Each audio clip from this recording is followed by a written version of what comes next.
नमस्कार। सत्य संवादमा म यहाँहरूलाई हार्दिक स्वागत गर्दछु। जीवराम भण्डारी।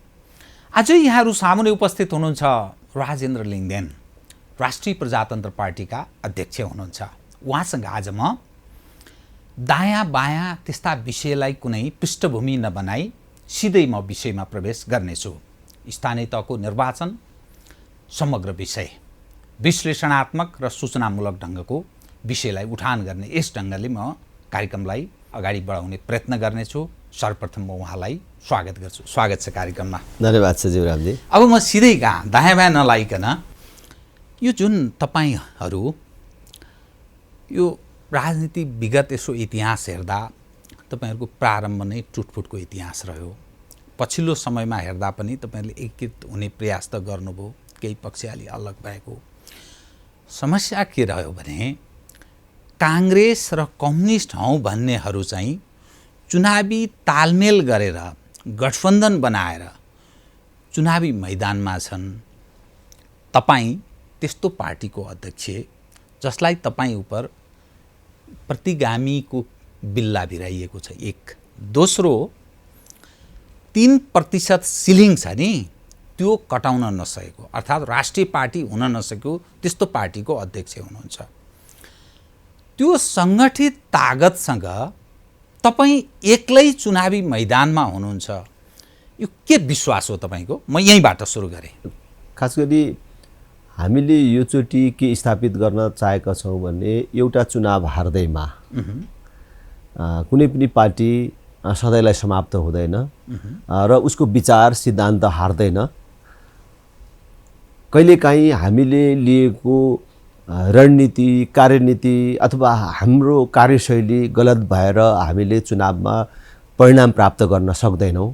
तर हामीले जुन विचार र सिद्धान्त लिएको छौँ त्यो चाहिँ जनताको लागि प्रिय छ भने कुनै पनि बेला फेरि आफ्नो कार्यशैलीमा रणनीतिमा परिवर्तन गरेर आफ्नो पार्टीलाई स्थापित गर्न सकिन्छ भन्ने चाहिँ हाम्रो दृढ मान्यता छ। र हामीले विगतमा स्थानीय तहको चुनावमा होस् अथवा प्रदेश तथा प्रतिनिधि सभाको यो तीनै तहको निर्वाचनमा जुन रणनीतिका साथ राष्ट्रिय प्रजातन्त्र पार्टीलाई अगाडि बढायौँ अथवा हाम्रो नेतृत्वको जुन कार्यशैली थियो त्यसले राष्ट्रिय प्रजातन्त्र पार्टीको मूल मुद्दालाई ओझेलमा पार्यो। जनतालाई हामीले ठिक ढङ्गले बुझाउन सकेनौँ र हामी हार्यौँ मात्रै होइन, शर्मनाक ढङ्गले चाहिँ हार्यौँ। राष्ट्रिय पार्टीसम्म बन्न सकेन। स्थानीय तहमा पनि 5वटा स्थानीय तहमा हामी सीमित हुन पुग्यौँ र त्यसको असफलता, कमी, कमजोरीबाट शिक्षा लिएर हामीले योचोटि नयाँ ढङ्गले राष्ट्रिय प्रजातन्त्र पार्टीलाई जनताको माझमा, आफ्नो प्रिय मतदाताको माझमा उभ्याएका छौँ। र योचोटि राष्ट्रिय प्रजातन्त्र पार्टीले जब आफूलाई फरक विचार र फरक ढङ्गले लान खोजेको हो भने र अहिलेको विद्यमान सत्तारूढ पार्टीहरू अथवा संस्थापन पक्षीय पार्टीहरू भनौँ न, प्रमुख प्रतिपक्षमा भएको अथवा सरकार पक्षमा भएको वैकल्पिक पार्टीको रूपमा आफूलाई उभ्याउन चाहने हो भने हामीले कसैसँग गठबन्धन बनाएर नजानु नै उचित हुन्छ भन्ने आम जनताको सल्लाह सुझाव र हाम्रो आफ्नै पनि निष्कर्षका कारण अहिले हामी आफ्नो बलमा चुनावमा भाग लिइराखेका छौँ। मलाई लाग्छ अहिलेको यथास्थितिको अन्त्य र परिवर्तनको पक्षमा रहेका जनताको साथ र समर्थन हामीलाई हुन्छ। 753 पालिकामध्ये कति ठाउँमा राष्ट्रिय प्रजातन्त्र पार्टी आफ्नो बुतामै उभिएर उठेको छ? हामीले यसपालि धेरैभन्दा धेरै ठाउँमा आफ्ना उम्मेदवारहरू उठाएका छौँ। आज यो तथ्याङ्क निस्किँदैछ कति ठाउँमा हामीले उम्मेदवारी दिन सक्यौँ भन्ने कुरा। तर अहिले राष्ट्रिय प्रजातन्त्र पार्टीले उम्मेदवारी दिने राजनीतिक दलहरूमध्ये प्रमुख 3 पार्टीमध्ये राष्ट्रिय प्रजातन्त्र पार्टी पनि एक पार्टी हुन्छ। यो विगतमा यसो विगतको घटनासँग म जोडेर विषयलाई उठान गर्छु। झापाको कचन कवल, जहाँ तपाईँको निर्वाचन क्षेत्र पनि पर्दछ, त्यहाँ स्थानीय तहको निर्वाचनमा राष्ट्रिय प्रजातन्त्र पार्टीले जितेको थियो। यसपटक राष्ट्रिय प्रजातन्त्र पार्टीका खिलाफमा एमाले र नेपाली काङ्ग्रेस तालमेल गरेका छन्। तपाईलाई तल्लो तहमै सिद्ध्याउने हिसाबले अरू अर्थात् तपाईका प्रतिपक्षी पार्टी क्रियाशील छन्। तपाई अब सुन्ने अनुसार आम सञ्चारमा आए अनुसार फेरि चितवनमा तपाईको पार्टी र नेकपा एमाले बीच तालमेल भएको छ। यो विचित्र देखिन्छ। यो सिद्धान्त, विचारवाद, यी सब चिज जसलाई आदर्शको तपाईँ कुरा गर्नुहुन्छ नि, त्यो हेर्दाखेरि फेरि चितवनको घटनाले त्यो पुष्टि हुँदैन। यो कसरी मेल खान्छ? मैले अघि पनि भने सैद्धान्तिक रूपमा कुनै राजनैतिक दलसँग गठबन्धन बनाएर गएका छैनौँ। स्थानीय आवश्यकता अनुसार अन्य पार्टीहरूको पनि आग्रह, यी सबै कुरालाई ध्यानमा राखेर आवश्यकता अनुसार एक दुईवटा स्थानमा तालमेल भएको कुराहरू साथीहरूबाट आएको छ र आज हाम्रो कार्य सम्पादन समितिको बैठक बस्दैछ। त्यहाँ सबै कुराहरूको ब्रिफिङ हुने नै छ। तर त्यो चाहिँ स्थानीय स्तरमा गरिएको तालमेल बाहेक देशव्यापी रूपमा त्यस प्रकारका गठबन्धनहरू छैन। अब त्यो पनि एउटा टेस्ट हुन्छ कि यो प्रकारको तालमेलबाट के परिणाम आउँदो रहेछ भन्ने कुरा। जहाँसम्म मेरो निर्वाचन क्षेत्र अन्तर्गतको कचनकवलमा नेपाली काङ्ग्रेसको गठबन्धन र एमालेको गठबन्धनले मिलेर गठबन्धन बनाउने कुरा हो। यो चाहिँ तपाईलाई जीवरामजी सुनाउन चाहन्छु। मेरो निर्वाचन क्षेत्रमा 4टा स्थानीय तहहरू छन्। 4टा स्थानीय तहहरूमा हामीले 2टामा राप्रपा एक्लैले चुनाव जितेको थियो, हल्दीबारी र कचनकवलमा। नेपाली काङ्ग्रेस र एमालेको साथीहरूले हामी गठबन्धन बनाएर लडेर राप्रपालाई हराउने भनेर उहाँहरूले अस्तिको दिनसम्म प्रचार गरिराख्नु भएको थियो। छलफल मिटिङहरू भइराखेको थियो र मैले पनि त्यसलाई चाहिँ नि सहज रूपमा लिएको थिएँ कि काङ्ग्रेस एमालेलाई एकै ठाउँ एकैचोटि धुलो चटाउने मौका प्राप्त हुने भयो। मेरो लागि यो खुसीकै विषय हुने भयो भनेर भनेको थिएँ। तर अहिले पछिल्लो रिपोर्ट अनुसार उहाँहरूको तालमेल बन्न सकेन अरे, आफै दरखास्त दिनुभयो भन्ने सुनेको छु। अब यो दरखास्त फिर्ता लिएर उम्मेदवारहरूको अन्तिम नामावली प्रकाशन भएपछि मात्रै अरू कुराहरू भन्न सकिन्छ। तर त्यस प्रकारको तालमेल भयो भने मेरो लागि खुसी नै हुन्छ। साँच्चै नै मैले चाहिँ नै भनिरहेको छु, भित्र मनदेखि भनिरहेको छु, काङ्ग्रेस र एमालेलाई एकै ठाउँ चाहिँ सामना गर्न पाउनु मेरो लागि खुसीको कुरा हुन्छ। भरतपुरमा चाहिँ के तपाईँ एमालेसँग तपाईँ स्थानीय तहले तालमेल गरेको हो? मैले त्यही सुनेको छु। त्यहाँ मात्रै होइन, अब दमकमा फेरि नेपाली काङ्ग्रेसको गठबन्धनले हाम्रो प्रमुखको उम्मेदवारलाई सघाएर जाने निर्णय भयो भन्ने कुरा पनि मैले चाहिँ नि अर्थात् 5 दलीय गठबन्धनले राप्रपालाई सघाउने भन्ने चाहिँ पनि सुनेको छु। यस्तो कुराहरू आइरहेको छ। अब यो सबै कुरा अन्तिम रूपमा आइसकेको छैन। त समग्रमा यो जो राजनीति जसरी अघि बढ्दैछ नि, आम मानिसको निरन्तर एउटा जिज्ञासा रहन्छ, हामीलाई के प्राप्त हुन्छ? हामीले लामो अनुभव गऱ्यौँ, यो पनि हेऱ्यौँ, त्यो पनि हेऱ्यौँ, त्यो पनि हेऱ्यौँ, तर हामीलाई केही पनि प्राप्त छैन। आम मानिसले अर्थात् हामी ठगिएका छौँ भन्ने मतदाताहरू बारम्बार गुनासो गर्ने गर्छन्। तपाईँ उपर जुन मानिसको आकर्षण छ, राष्ट्रिय प्रजातन्त्र पार्टीको जुन खालको लहर छ नि, के त्यस्तो मुद्दा छ जसका कारण तपाईलाई नेपाली जनले भोलि यो लहरलाई त्यो बाकसमा पनि कन्भर्ट गर्छन्, अर्थात् मतदान पनि तपाईलाई गर्छन् भन्ने त्यो के मुद्दा तपाईलाई दिनुपर्ने चाहिँ के त्यस्तो आकर्षण छ? हामी अरूभन्दा फरक छौँ। खास गरी 32 वर्षदेखि नेपालको राजनीतिमा केही सीमित राजनीतिक दल र तिनका पनि सीमित नेताहरूको मात्रै प्रभुत्व रह्यो। मैले चाहिँ आम रूपमा भन्ने गर्दाखेरि के भनेको छु भने सीमित राजनीतिक दलको तिनको पनि सीमित नेताको चक्रव्यूहमा देश चाहिँ नै फस्यो। यो बिचमा देश पूर्ण रूपले बेरोजगार उत्पादन गर्ने कारखानामा परिणत भयो। कृषि प्रधान देश भनेर भनिन्छ। कृषकले 1 बोरा युरियाको लागि पनि छटपटाउनु पर्ने अवस्था छ। पैसा तिरेर मल किन्न पाउँदैन, बिउ किन्न पाउँदैन। चोरीको बाटोबाट आएको मल बिउ प्रयोग गरेर उत्पादन गर्यो भने पनि उत्पादन गरेको चिज बेच्ने बजार पाउँदैन। बेच्न पाइहाल्यो भने भनेको भाउ मूल्य पाउँदैन।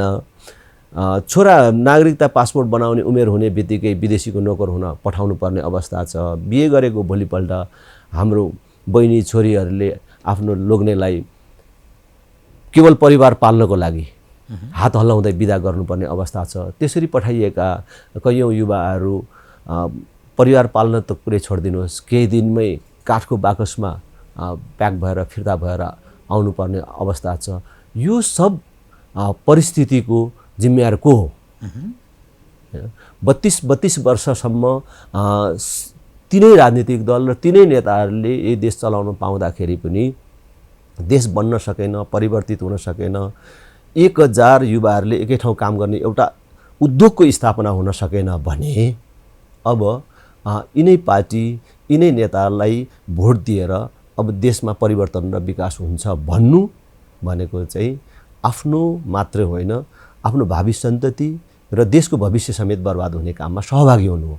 त्यसकारण यो चेतना चाहिँ अहिलेको आम मतदातामा आइसकेको छ र जनताले विकल्प खोजिराखेको छ।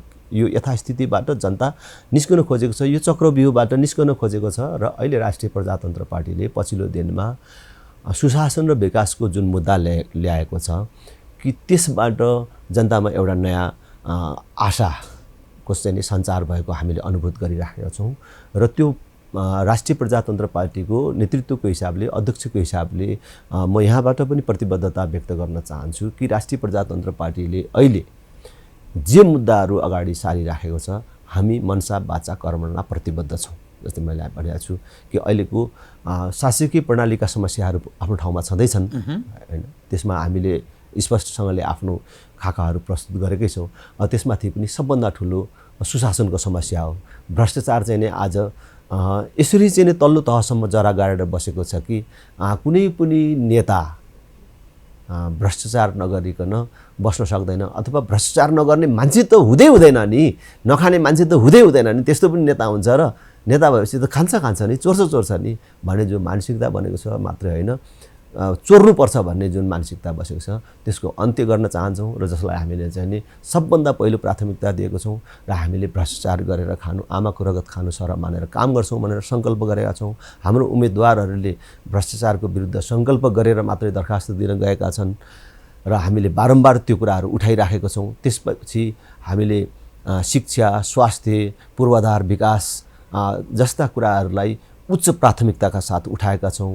हामीले 12 कक्षासम्म पूर्ण रूपले निःशुल्क गर्छौँ। शैक्षिक गुणस्तर वृद्धिलाई हामीले पहिलो प्राथमिकता दिन्छौँ भनेर जुन कुराहरू गरेका छौँ त्यो सबै हेर्दाखेरि र हामीले पहिले चुनाव जितेका स्थानीय तहहरू हल्दीबारी, कचनकवल जस्ता जो गाउँपालिकाहरू छन् त्यहाँ हामीले अहिले पनि 12 कक्षासम्म पूर्ण रूपले निःशुल्क गरेका छौँ। पूर्वाधार विकासको क्षेत्रमा अभूतपूर्व परिवर्तन गरेका छौँ। सुशासनको दृष्टिकोणले पनि त्यहाँ ठुलो परिवर्तन भएको छ। मान्छेले अनुभूत गर्ने गरी वल्लो गाउँ पल्लो गाउँ जहाँ काङ्ग्रेस एमाले चुनाव जितेका छन् त्यहाँको जनतालाई पछुतो हुने गरी त्यहाँ केही कामहरू भएका छन् है। अनुभवजन्य कमीका कारण केही कुराहरू अझै गर्न सकिन्थ्यो होला, छुट्यो होला ती कुराहरू, तर अरूभन्दा फरक ढङ्गले हामीले कामहरू गरेका छौँ। अब त्यो सबै हेरेर चाहिँ राष्ट्रिय प्रजातन्त्र पार्टीप्रति आम मतदाताको आकर्षण बढिराखेको छ र मलाई विश्वास छ काङ्ग्रेस एमाले माओवादीको विकल्प खोज्न चाहने जनताको विकल्प भनेको राष्ट्रिय प्रजातन्त्र पार्टी हो र अब त्यो विकल्पको रूपमा राष्ट्रिय प्रजातन्त्र पार्टीलाई नै जनताले रोज्छन्। जुन खालको तपाईँको घोषणापत्र पनि मैले सरसर्ती पढेको थिएँ, जुन प्रतिबद्धता तपाईँहरूले जनाउनु भएको छ नि, अथवा राष्ट्रिय प्रजातन्त्र पार्टीले देशको आर्थिक अवस्था डामाडोल छ, गरिब र धनी बीचको दूरी पनि बढ्दैछ र देश टाट पल्टने अवस्थातर्फ उन्मुख छ, अर्थविदहरू त्यसो भनिरहेका छन्। त्यो स्रोत कहाँबाट जुटाउनुहुन्छ कि यो चुनावका लागि मात्रै उही सामान्य गरिब दिनदुखी जनतालाई भ्रम सिर्जना गर्ने, भोट आकर्षित गर्ने नारा मात्रै हो कि यो? हामीले भनेका कुराहरू ठुल्ठुलो तिलस्मी कुराहरू छैनन्, सामान्य कुराहरू छन्। हामीले आकाशको तारा झारेर मान्छेको काखपल्टामा राखिदिने कुरा पनि गरेका छैनौँ। नेताहरूले स्विजरल्यान्डको ब्याङ्कमा लगेर थन्काएर राखेको पैसा फिर्ता ल्याएर बाँड्छौँ भनेर पनि भनेका छैनौँ। हामीले शिक्षा, स्वास्थ्य, पूर्वाधार विकास हैन, कृषि, अरू सशक्तिकरणको क्षेत्रमा हैन, जुन कुराहरू उठाएका छौँ, सुशासनको क्षेत्रमा जुन कुराहरू उठाएका छौँ, त्यसको लागि अतिरिक्त पैसा चाहिँदैन। अहिले स्थानीय तहहरूमा जुन सिलिङ गइरहेको छ, जति बजेट गइराखेको छ, त्यही पैसा मात्रै भ्रष्टाचार नगरिकन, कमिसन नखाइकन, प्राथमिकताहरू ठिक ढङ्गले छुटाएर काम गर्न सक्यो भने अरू पैसा चाहिँदैन। मात्रै होइन, मैले सार्वजनिक रूपमा प्रतिबद्धता व्यक्त गरेको छु, ठाउँ हेरी हामीले स्थानीय करमा समेत परिमार्जन गरेर 50% कर समेत कटौती गर्छौँ। कर कटौती अझै कटौती अझै 50% मुलुक चल्छ त अनि आर्थिक हिसाबले त्यो स्रोत कहाँबाट जोड्छ मुलुक त्यही त सञ्चालन भनेको। अहिले स्रोत बाँडफाँडबाट केन्द्र प्रदेशबाट स्थानीय तहलाई जति पैसा जान्छ त्यही पैसामा मैले अघि भने अहिले जति पैसा स्थानीय तहहरूलाई भाग लागेर जान्छ त्यति पैसाले नै हामीले भनेको कामहरू मजाले गर्न सकिन्छ। किनभने त्यो त हामीले हाम्रो अनुभवबाट गरेको कुरा हो नि। अहिले पनि कचन कवल हल्दीबारी भन्ने गाउँपालिकाहरूमा 12 कक्षासम्म निःशुल्क छ, जहाँ राष्ट्रिय प्रजातन्त्र पार्टीले चुनाव जितेको छ हैन। अहिले चाहिँ त्यो गाउँका कुनै पनि वार्डहरू कालोपत्रे सडकले नछोएको छैन। तर जबकि 5 वर्ष अगाडि त्यहाँका मानिसहरूले कालोपत्रे सडक कस्तो हुन्छ भनेर हेर्नको लागि कि बिर्तामोड भन्ने सहर आउनु पर्थ्यो कि बिहार जानु पर्थ्यो। भनेपछि पूर्वाधार विकासमा पनि हामीले त्यही काम गरेका छौँ। त्यसरी नै अगाडि फड्को मारेका छौँ। शैक्षिक गुणस्तरको हिसाबले पनि आकाश जमिन चाहिँ फरक परेको छ। अब कसैको छोराछोरीले त्यो 12 कक्षा निःशुल्क पढ्न पाउने मात्रै होइन, त्यहाँ गुणस्तरमा पनि फरक पर्न थालेको छ। मैले कल्पना गरे जस्तै त सबै कुराहरू त भइसकेको छैन, किनभने मेन पावर पनि चाहिने रहेछ, त्यही प्रकारको दक्ष जनशक्ति पनि चाहिने रहेछ। तर अहिले हामीले सबै विद्यालयमा कम्प्युटर शिक्षा अनिवार्य गरेका छौँ। सबै विद्यालयका विद्यार्थीहरूले दिनको 1 घन्टी कम्प्युटरसँग बस्न पाउँछन्। बाल कक्षाहरूको स्तरोन्नति भएको छ। हाम्रो बाल कक्षाका कतिपय विद्यालयका विद्यार्थीहरू त एसी कक्षामा बस्छन्। क्रमशः सुधारहरू आउँदैछ। मैले पूर्वाधार विकास साझेदारी कार्यक्रम अन्तर्गत प्राप्त गरेको पैसा पनि शिक्षामा लगाएको छु। कति विद्यालयहरू डिजिटलाइज्ड भएको छन्। त्यस कारणले फरक पर्छ, सकिन्छ र सम्भव छ भनेर चाहिँ हामीले गरेको यो कुनै ठुलो कुरा होइन। यो त कचन कवल र हल्दीबारीलाई रोल मोडल मानेर भोलि यदि राष्ट्रिय प्रजातन्त्र पार्टीले जित्यो भने ती हरेक क्षेत्रमा अथवा हरेक गाउँमा त्यस अनुरूपको विकासको त्यो सपना तपाईहरुले देख्नु भएको छ हैन त, अर्थात् राष्ट्रिय प्रजातन्त्र पार्टीले देखेको छ।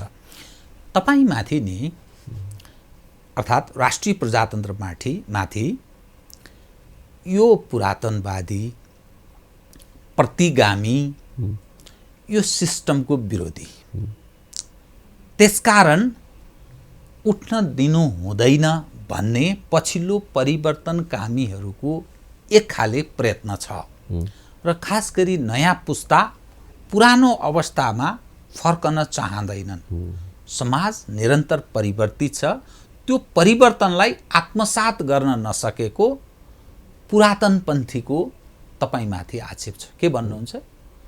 अब यस्ता गफ गरेर राजालाई गाली गरेर, पञ्चायतलाई गाली गरेर, अनि राप्रपालाई प्रतिगामी पुनरुत्थानवादी भनेर चुनाव जित्ने, देशमा चाहिँ ठुलो पार्टी बन्ने अब त्यो समय गयो। कुनै एउटा समय थियो आम मानिसहरू यथास्थितिको अन्त्य चाहन्थे, परिवर्तन चाहन्थे, विकास चाहन्थे, भइराखेको अवस्थाबाट अगाडि जान चाहन्थे।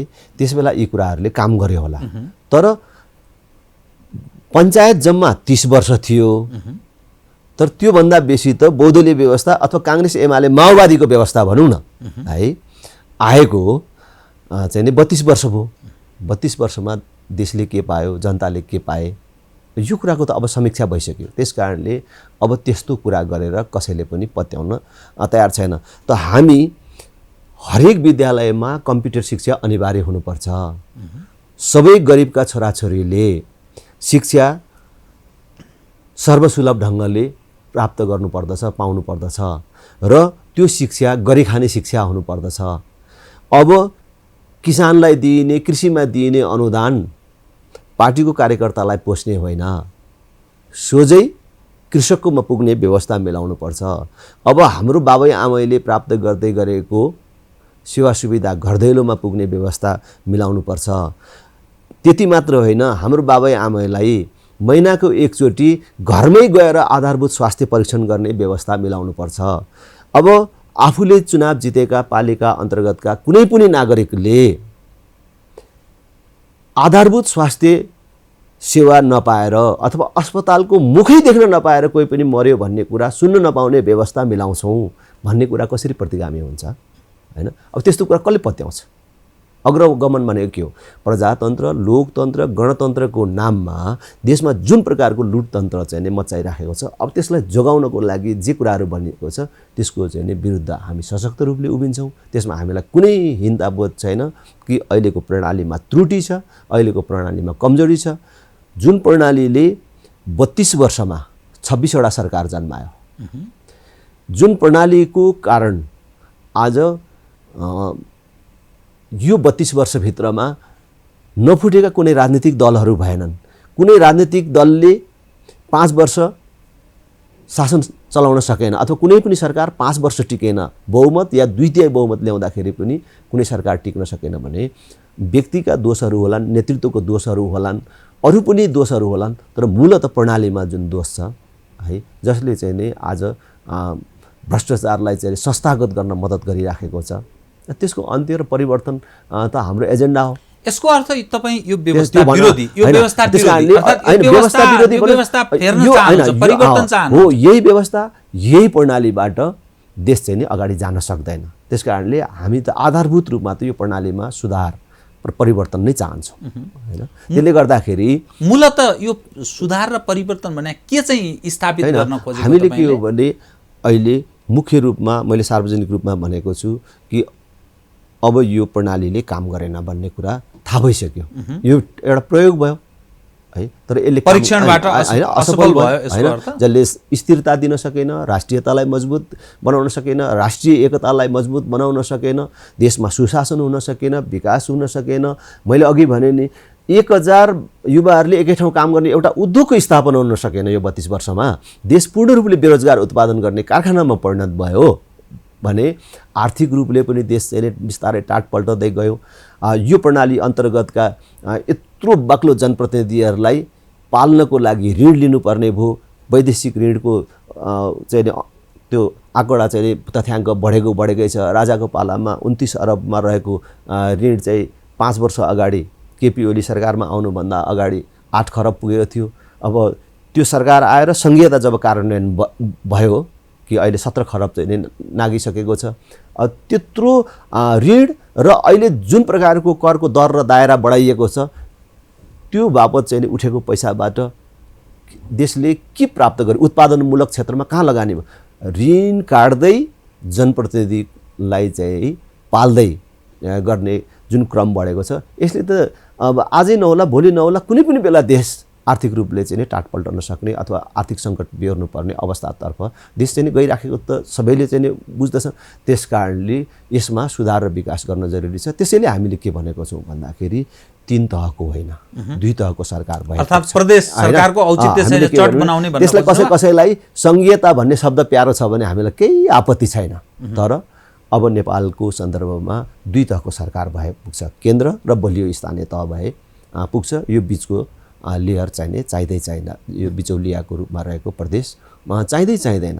र त्यस कारणले हामीले अझ प्रश्नसँगले के भनेको छौँ भने राष्ट्र प्रमुखको रूपमा, अभिभावकीय संस्थाको रूपमा राज संस्था जनताले प्रत्यक्ष निर्वाचित गर्ने प्रधानमन्त्री यो बाटोबाट अब देश चाहिँ जानुपर्छ, जसले चाहिँ देशलाई शान्ति स्थायित्व चाहिँ प्रदान गर्न सक्छ।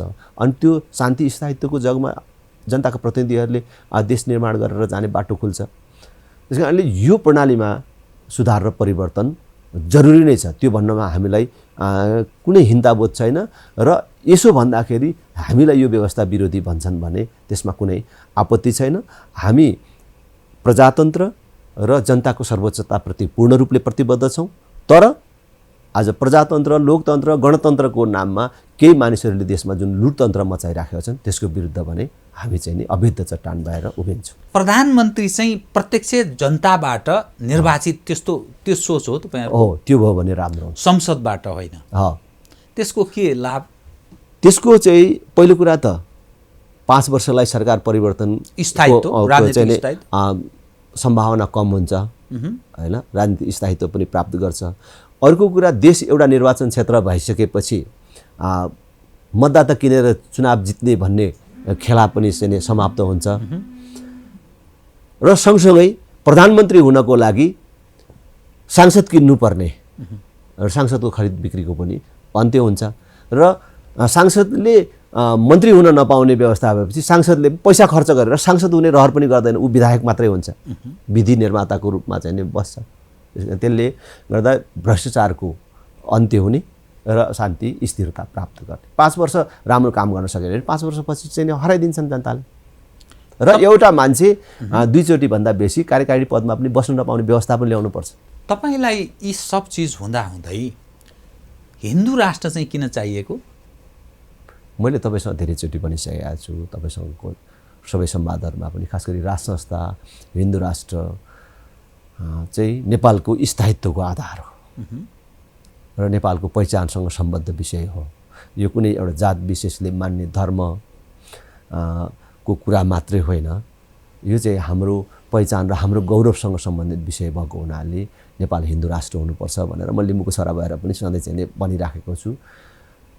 आज त यो मुद्दाको पक्षमा ठुलो जनमत बनिसकेको छ।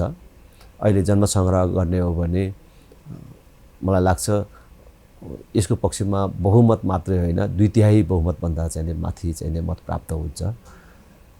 तर जुन बेला हिन्दू राष्ट्रको कुरा गर्दाखेरि ज्यान जान सक्ने अवस्था थियो, जिब्रो थुतिन सक्ने अवस्था थियो, त्यस्तो बेला पनि यो चाहिँ नेपालको लागि आवश्यक चिज हो भनेर हामीले चाहिँ उठाएको थियौँ र अहिले त्यो ठिक रहेछ भन्ने कुरा सबैको मनमा पर्दै गएको छ र यसको पक्षमा जनमत बलियो बनिसकेको छ। मैले फेरि पनि भन्छु, हिन्दू राष्ट्र चाहिँ कुनै सङ्कीर्ण अर्थमा नबुझ्न सबैलाई चाहिँ अपिल गर्छु। तपाईको जुन आँट छ नि र जुन साहस तपाईँ देखाइरहनु भएको छ, तपाईँ यो सिस्टमबाट सन्तुष्ट हुनुहुन्न। काङ्ग्रेस जो इतिहास बोकेको पार्टी छ, नेपालका कम्युनिस्टहरू, उनीहरूको पनि लामो राजनीतिक इतिहास छ, उनीहरूबाट पनि तपाईँ सन्तुष्ट हुन सक्नु भएको छैन। त तपाईँ जब व्यवस्थामाथि प्रश्न उठाउनुहुन्छ, संविधानमाथि प्रश्न उठाउनुहुन्छ, त्यो दुईटा तागत एक ठाउँमा मिल्छन्। तपाईलाई डर लाग्दैन राष्ट्रिय प्रजातन्त्र पार्टीलाई फेरि पनि जिरोमा पुर्याउन सक्छन् दुवै मिल्दा? यो तपाईमा आएको त्यो आँट साहस चाहिँ के हो त्यो बल? राष्ट्रिय प्रजातन्त्र पार्टी जहाँ पुगोस्, एउटा पार्टी शून्यमा पुग्ने अथवा चाहिँ शिखरमा पुग्ने त्यो गौण कुरा हो, तर मूल कुरा देश हो। हामीले अहिले उठाइराखेको कुरा, राष्ट्रिय प्रजातन्त्र पार्टीले उठाइराखेको कुरा भनेको पहिलो कुरा त देश बचाउने अनि त्यसपछि देश बनाउने कुरा हो। 32 वर्षको इतिहासले के देखायो भने कि नेपालमा विद्यमान ठुला राजनीतिक दलहरूबाट अब देशमा सुशासन र विकासको कुनै सम्भावनाहरू छैनन् र उनीहरू आफ्नो जो मार्गचित्रबाट उनीहरू दायाँ बायाँ हुन चाहँदैनन् र त्यसलाई सच्याउनेमा छैनन् भन्ने कुरा प्रष्ट भइसक्यो। त्यसकारणले म जहाँसुकै रहौँ, जहाँसुकै पुगौँ, तर सत्य कुरा चाहिँ उठाउनुपर्छ, त्यो कसै न कसैले उठाउनुपर्छ। यो प्रणालीले काम गरेन। अहिले यो 32 वर्षदेखि मुलुकको नेतृत्व गरी आएको नेतृत्वले काम गरेन, नेतृत्व असफल भयो, प्रणाली असफल भयो। अब सबभन्दा राम्रो कुरा त के हुन्थ्यो भन्दाखेरि जो यसका संवाहकहरू हुन् र जसले यसको नेतृत्व गरिराखेका छन् उनीहरूले नै यो गल्ती भयो, अब यो सच्याउनु पर्छ भनेर सच्याएर जानु पर्थ्यो। तर उनीहरू तयार नभएपछि यो जिम्मेवारी कसै न कसैले लिनु पर्थ्यो र त्यो जिम्मेवारी हामीले लिएको छौँ। अब त्यसले जहाँ पुर्याउँछ, मलाई लाग्छ कि यो सत्य वचन र यो सही कुरा लिएर जाँदाखेरि हामीले डराउनु पर्दैन। मात्रै होइन, एक दिन राष्ट्रिय प्रजातन्त्र पार्टीले यो गलत बाटो सच्याउने अभिभारा नै प्राप्त गर्छ भन्ने मलाई लाग्छ र मलाई त्यस प्रकारको कुनै हिंताबोध र कुनै डर भ्रम छैन कि अरूहरू मिल्छन्, मिल्यो भने हामी चाहिँ शून्यमा झरौँला। यो हिसाब किताब कुनै गणितीय हिसाब किताब गरेर हामीले यो कुरा उठाएको होइन। मैले फेरि पनि भन्छु, अब यो चाहिँ देशको मुद्दा, हामी सबैभन्दा माथि देश छ, देशभन्दा माथि अर्को केही छैन। अहिले देशै यो प्रणालीको कारण अप्ठ्यारो बाटोतर्फ गइराखेको छ। यो सच्याउन अनिवार्य छ। पछिल्लो दृश्यले के देखाउँछ भने जब तपाईँ पार्टीको महाधिवेशनबाट पार्टी अध्यक्षमा निर्वाचित हुनुभयो, तपाईको प्रतिस्पर्धी कमल थापाजी उहाँ पराजित भएसँगै यतिखेर उहाँ नेकपा एमालेको सूर्य चिन्हबाट राप्रपा नेपालको नाममा लड्ने प्रयत्नमा हुनुहुन्छ देशव्यापी रूपमा। यसले तपाईलाई नोक्सान पुर्यायो जस्तो लाग्दैन? मलाई यो विषयमा चाहिँ धेरै बोल्न नपाए हुन्थ्यो भन्ने मलाई लाग्छ कि उहाँको व्यक्तिगत स्वतन्त्रताको कुरा हो। उहाँले अब सूर्य चिन्हबाट लड्ने निर्णय गरेको सम्म थाहा छ, तर अब कहीँ उहाँले लडाउनु भएको लडेको मैले चाहिँ हिजोसम्मको आजसम्मको सूचनामा त्यस्तो केही चाहिँ प्राप्त गरेको छुइनँ र यसको बारेमा धेरै टिप्पणी गर्न चाहन्न। तर राष्ट्रिय प्रजातन्त्र पार्टी कुन प्रकारले अगाडि बढिराखेको छ र राष्ट्रिय प्रजातन्त्र पार्टीले गएको महाधिवेशनपछि कुन प्रकारको प्रभाव विस्तार गरिराखेको छ भन्ने कुरा मैले भनिराख्नु पर्दैन। यसको बारेमा मेरै मुखले धेरै भन्यो, धेरै फुर्ती लाग्यो भने अन्यथा हुन्छ। तर म यति मात्रै भन्छु, त्यस प्रकारको कसैको व्यक्तिगत बहिर्गमनले राष्ट्रिय प्रजातन्त्र पार्टीलाई केही फरक पारेको छैन। राजेन्द्र लिङ्गदेन प्रतिको एउटा जनलहर, खास गरी राप्रपामा तपाईँ पछिल्लो पुस्ताको व्यक्ति अध्यक्ष भएको हुनाले अरू राजनीतिक दललाई पनि प्रभाव पार्यो र धेरै मानिस उत्साहित पनि भए। लहर पनि राप्रपाको पक्षमा देखा पनि पर्दछ, तर त्यसको व्यवस्थापनमा राजेन्द्र लिङ्गदेन असफल हुनुहुन्छ यसो भन्छ।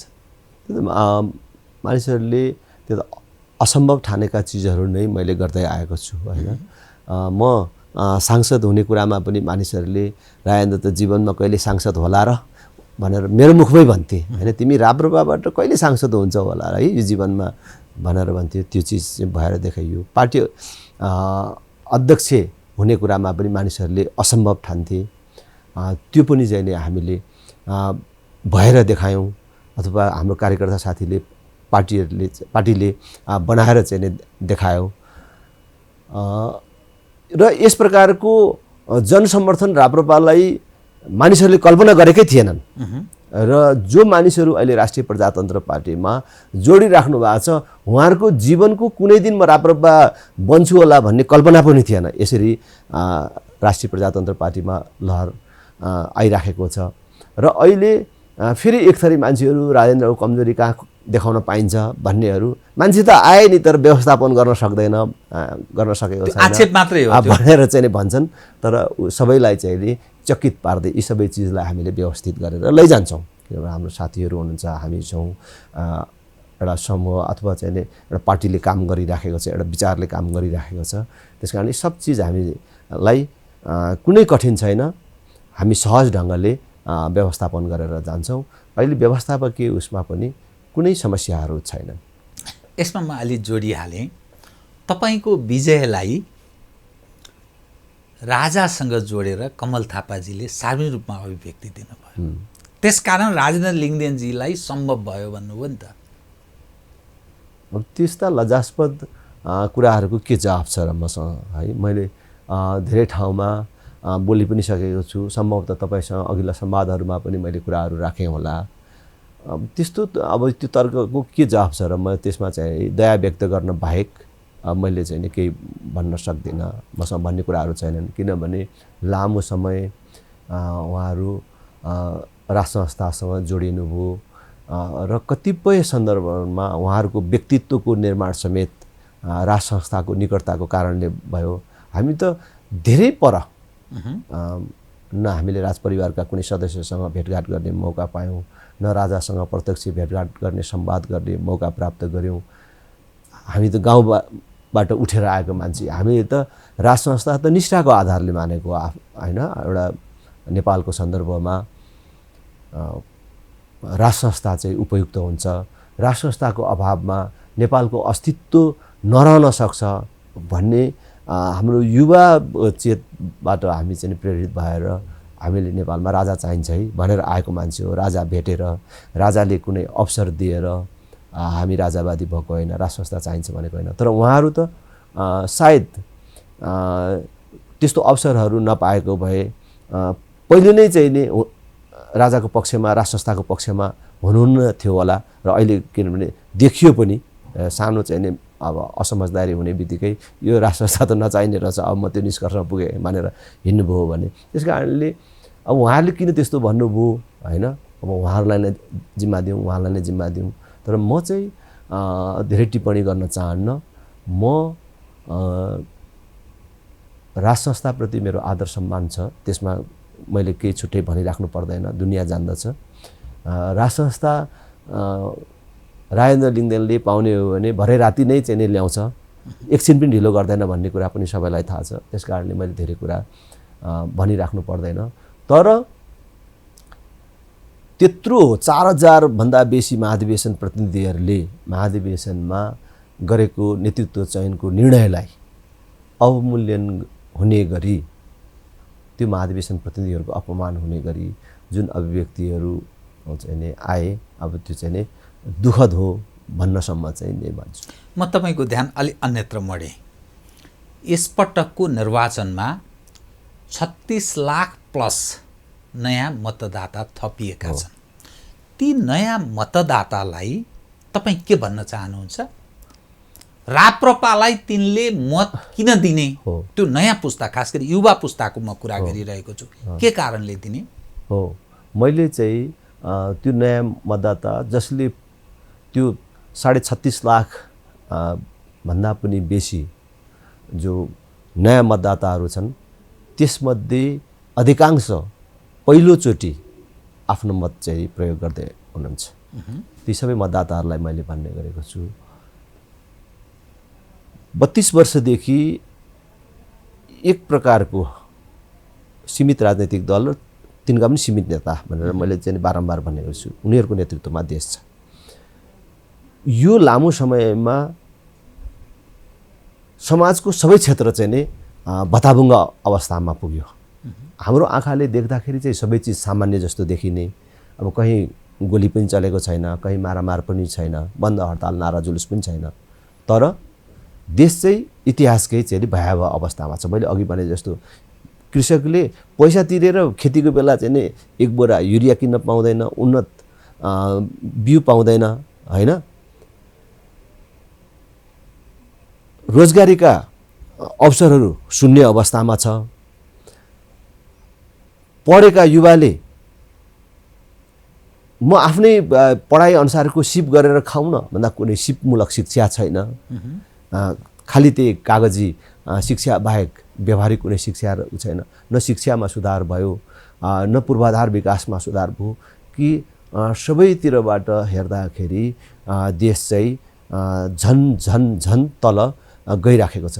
त्यस कारणले अघिल्लो पुस्ताले त जे गल्ती गर्यो, तर यो आउने पुस्ता नयाँ मतदाताले अब त्यो गल्ती गर्नु हुँदैन।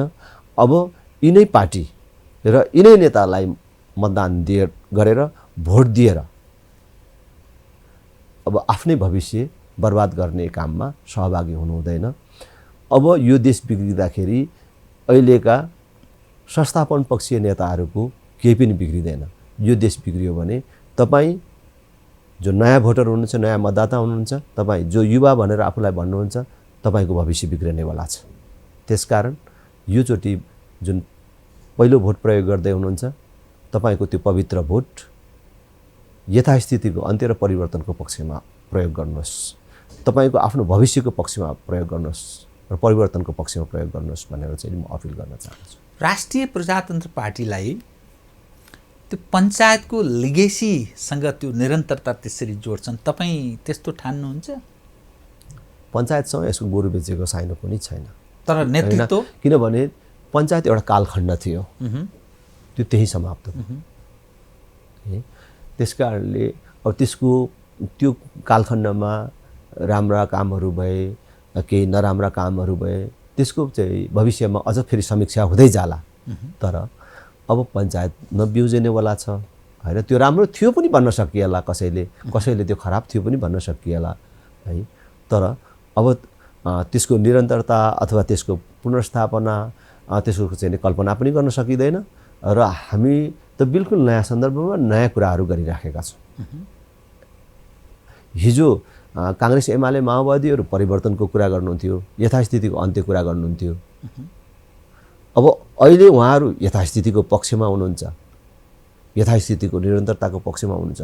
अहिले जे भइराखेको छ त्यो ठिक छ, त्यसैलाई अगाडि लानुपर्छ भन्नेमा हुनुहुन्छ। तपाईहरु चाहिँ प्रतिगमनको पुरानो ल्याउने पक्षमा हुनुहुन्छ? हैन, हामी पुरानो ल्याउने त छँदै छैन, त्यो त अब अझ नयाँमा जानुपर्छ हामी त गइसक्यौँ नि हैन। उहाँहरू त थामी खानेमा हुनुहुन्छ हैन, अहिले जे छ यसलाई चाहिँ जोगाएर खानेमा हुनुहुन्छ, जसलाई उहाँहरूले विस्थापित गर्नुभयो नि त। तपाईँ त्यसलाई स्थापित गर्न चाहनुहुन्छ नि, त्यसकारण तपाईहरुमाथि आक्षेप भनेको यो प्रतिगामी हो भन्ने हो। विस्थापित गरेको व्यवस्था हैन, विस्थापित गरेको व्यक्ति, अब त्यो अलग कुरा भयो। अब हामीले त नयाँ सन्दर्भमा गइराखेका छौँ। हामीले प्रणालीमा परिवर्तनको कुरा पनि नयाँ ढङ्गले चाहिँ ल्याइराखेका छौँ। अब हामी त नयाँमा जाने हो, नयाँ चरणमा जाने। त्यसबेला कतिपय कुरा विगतमा भएका राम्रा कुराहरू पनि यहाँ जोडेर जाने कुरा होलान् र विगतमा भएका नराम्रा कुराहरू छन् भने त्यसलाई सुधार गरेर जाने कुराहरू छन् र अहिले वर्तमानमा भइराखेका कमी कमजोरीहरू पनि सुधारेर जाने कुराहरू गरिरहेका छौँ। त्यस कारणले कुनै एउटा मानिसलाई लागेको अथवा कुनै एउटा कालखण्डमा प्रयोग भएको मोडलै 100% ठिक हुँदैन। त्यस कारणले समयानुकूल परिवर्तन गर्दै जानुपर्छ र अहिले हामीले हिँडिराखेको बाटो परिवर्तन गर्नुपर्ने बेला भयो। अब ढिलो गर्नु हुँदैन भन्ने हाम्रो चाहिँ निष्कर्ष हो र हामी त्यो बाटोमा छौँ।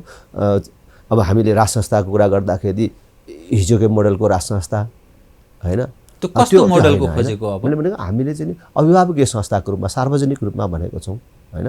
अभिभावकीय संस्था, सक्रिय राजाको कल्पना गरेको होइन, पूर्ण संवैधानिक राज संस्था, संविधानको परिधिभित्र रहने राज संस्था हैन, त्यो चाहिँ हामीले स्पष्ट रूपमा हामीले सार्वजनिक गरेका छौँ। त्यस कारणले हामी पछाडि फर्केर होइन, अगाडि जाने र विगतका गल्ती कमी कमजोरीहरूलाई सुधार गर्दै जाने। त्यो आजभन्दा अझै हिजोको पनि केही राम्रा कुराहरू छन् भने तिनलाई पनि लिने, तर अहिले भइराखेको पनि केही कुराहरू राम्रा छन् भने त्यसलाई लिएर जाने। तर जसले देशलाई अगाडि बढ्न बाधाको काम गरेको छ ती चिजहरूलाई हटाउँदै सुधार गर्दै जानुपर्छ। तपाईँको पार्टी मैले संसदमा उपस्थितको हिसाबले भनेको सानो पार्टी के, तपाईँ जुन कुरा गरिरहनु भएको छ नि, जुन शक्तिलाई तपाईँ च्यालेन्ज गरिरहनु भएको छ नि, 12 बुँदे दिल्ली समझदारी हुँदै नेपालको राजनीतिक परिवर्तन, संहिता, गणतन्त्र, धर्मनिरपेक्षतामा प्रवेश गरेको छ देश। काङ्ग्रेस र कम्युनिस्ट साझा यो मुद्दामा एक ठाउँमा उभिएका छन्, चुनावी तालमेल गरेका छन्। प्रमुख प्रतिपक्षी दल नेकपा एमाले पनि त्यसमै सहमत छ। उनीहरूसँग एउटा सङ्गठित ठुलो तागत छ। तपाईँ के आँटका साथ यो भनिरहनु भएको छ, कसरी सामना गर्नुहुन्छ? हाम्रो सबैभन्दा ठुलो शक्ति भनेको जनता हो हैन। जनताको मतबाटै अहिले तपाईँले ठुलो भनिराखेका काङ्ग्रेस एमाले माओवादी पनि ठुलो भएको हो। क्रियाशील सदस्य सङ्ख्या पनि उनीहरू 20औं लाग्छ हाम्रो भन्छन् नि। तपाईँको मतको हिसाबले पनि अहिले चाहिँ नि 1,77,00,000 कति चाहिँ नि मतदाता चाहिँ नि देखाइरहेको थियो। ती दलहरूले प्राप्त गरेको मत कति हो र त्योभन्दा बाहिर कति मत छ, त्यसबाट पनि देखिन्छ कि ठुलो मतदाता सङ्ख्या अस्तिकै मतको हिसाबले पनि कुरा गर्ने हो भने काङ्ग्रेस एमालेदेखि बाहेक पनि छन्, बाहेकको मत सङ्ख्या बेसी छ। र त्यसमाथि पनि हिजो काङ्ग्रेस एमालेलाई मत दिने मानिसहरू आज पनि त्यही छन् भन्ने कुरा होइन। जनता विकसित भएको छ भन्ने हो। जनता कुनै पनि राजनीतिक दलको गोठो गाईबस्तु होइन। त्यसकारण हामीले अहिले जे कुरा उठाइराखेका छौँ, जनताको कुरा उठाइराखेको छौँ र हामीले जनताको अभिमत प्राप्त गर्न सक्यौँ भने हामीले कुनै राजनीतिक पार्टीसँग डराउनु पर्दैन। फेरि हामीले किन डराउने? हामीले चाहिँ नि ठिक कुराहरू उठाएको छौँ। मैले त निरन्तर रूपमा भन्दै आएको छु, काङ्ग्रेस एमाले माओवादी भन्ने पार्टी त अलग पार्टी नै होइनन्। उनीहरू एकै डालोमा हालेर हेर्ने होइन, नामले फरक छन्, साइनबोर्डको हिसाबले फरक होला, कुनै बेला काटाकाटै मारामारै गर्छन्, त्यसकारण फरक पार्टी जस्तो देखिएला। तर देशको निर्णायकत्व विदेशीहरूको हातमा सुम्पर्ने कुरामा होस् अथवा देशमा अहिले यस प्रकारको अस्थिरता र भ्रष्टाचार युक्त वातावरणको निर्माण गर्ने कुरामा होस् अथवा देशलाई भ्रष्टाचारको यो तहसम्म पुर्याउने अथवा देशमा भ्रष्टाचारलाई संस्थागत गर्ने काममा यिनीहरू सबै एकै ठाउँमा छन्। ठुल्ठुला भ्रष्टाचार काण्डहरूमा सबै राजनीतिक दलहरू जोडिएका छन्। त्यस कारणले यिनीहरू नामले फरक भए पनि व्यवहार त यिनीहरू एउटै पार्टी हुन्। त्यस कारणले उनीहरूलाई एकै ठाउँ राखेर हिसाब गर्ने हो र हामी जनताको बलबाट हामीले आफूलाई चाहिँ उभ्याउने हो। जनता सबभन्दा माथि हो। जनताले जुन दिन हाम्रो कुरा पत्याउँछन्, जनताले हामीलाई जुन दिन साथ दिन्छन्, त्यो दिन हामीले हाम्रो मान्यताहरू स्थापित गरेर अगाडि जान्छौँ, देशमा परिवर्तनको अनुभूति दिएर जान्छौँ र मलाई चाहिँ नि लाग्छ त्यो दिन पनि टाढा छैन। अब म तपाईँसँग कार्यक्रमको अन्त्यतिर आएँ। प्रतिनिधि सभाको एउटा जनताबाट निर्वाचित सदस्यको हैसियतले मैले विषय उठान गरेँ है। सिस्टमप्रति तपाईँको विमति छ, तर त्यहाँबाट प्राप्त हुने तलब भत्ता सुविधा त तपाईँ लिइरहनु भएको छ। त यो अलि मेल नखाने जस्तो अलि फरक देखियो। यो म कुनै आडम्बरी कुरा गर्न चाहन्न जीवरामजी। कति साथीहरूले मेरो साथीहरूले पनि भन्छ ल हाम्रो चाहिँ नि प्रतिनिधिहरूलाई गाउँपालिकाको कुनै पनि सेवा सुविधा नलिने भनेर निर्णय गराउनु पर्यो भनेर भन्छन् मलाई होइन। अनि मैले भन्छु त्यो जनप्रतिनिधि होल टाइमर हो होइन। उसले कुनै व्यापार व्यवसाय गरेर बस्न पनि पाउँदैन होइन। अनि उसलाई एक पैसा सेवा सुविधा पनि नलिनु भनेर चाहिँ हामीले जब भन्छौँ त्यसले भ्रष्टाचार नगरेर के गर्छ? बाध्यात्मक अवस्थामा उ त्यो पुग्छ भन्न खोज्नु होइन। ठुल्ठुलो कुरा गर्ने होइन, ठुल्ठुलो कुराहरू होइन होइन, त्यसले त गर्छ। त्यस कारणले जनप्रतिनिधिहरूलाई दिने सेवा सुविधाहरूले केही फरक पर्दैन मलाई लाग्छ। किनभने मैले अहिले एउटा सांसदको हिसाबले जे सेवा सुविधाहरू मैले लिन्छु, मैले जुन एउटा अफिसमा बसेर काम नगरे पनि तर मेरो सम्पूर्ण समय त जनताका लागि, देशका लागि अथवा चाहिँ नि सार्वजनिक काममै भनौँ न खर्च भइराखेको हुन्छ। त्यस कारणले म कहिले प्लेन चढाउँला, कहिले कोही बिरामीलाई 2000 सहयोग दिउँला, के दिउँला, यसैमा खर्च भइराखेको हुन्छ होइन। त्यस कारणले यो अतिरिक्त सुविधा होइन मलाई जहाँसम्म लाग्छ।